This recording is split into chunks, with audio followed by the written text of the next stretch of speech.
Dialogue delivery வந்து second ஹாஃப்ல வந்து ரொம்ப மோசமா இருந்துச்சு. கேரக்டர் ஆர்க், எமோஷன் கனெக்ட் இந்த மூணும் வந்து செகண்ட் ஹாஃப்ல சுத்தமா இல்ல. சுத்தமா வந்து டவுன் ஆயிடுச்சு. ஃபர்ஸ்ட் ஹாஃப்ல கூட கொஞ்சம் கொஞ்சம் இருந்துச்சு. ஆனா வந்து செகண்ட் ஹாஃப்ல சுத்தமா இல்ல.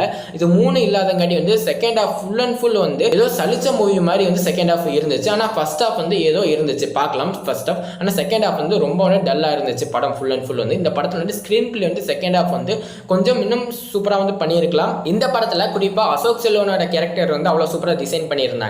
இந்த படத்துல வந்து அவரோட ஆக்டிங் வந்து சூப்பரா இருந்துச்சு. இந்த படம் மூலியமா அவருக்கு வந்து ஒரு நல்ல கேரக்டர்ல நடிச்ச பிலிம் வந்து இந்த படம் வந்து அமையும் அவருக்கு. இவ்வளவு மிஸ்டேக் இருந்தாலும் நம்ம சிம்புவுக்கும் கமலுக்கும் இது வந்து ஒரு கம்பேக்கான மூவின்னு சொல்லலாம். ஏன்னா ரெண்டு பேரோட ஆக்டிங் வந்து அவ்வளவு பெர்ஃபார்ம் வந்து சூப்பரா பண்ணியிருப்பாங்க.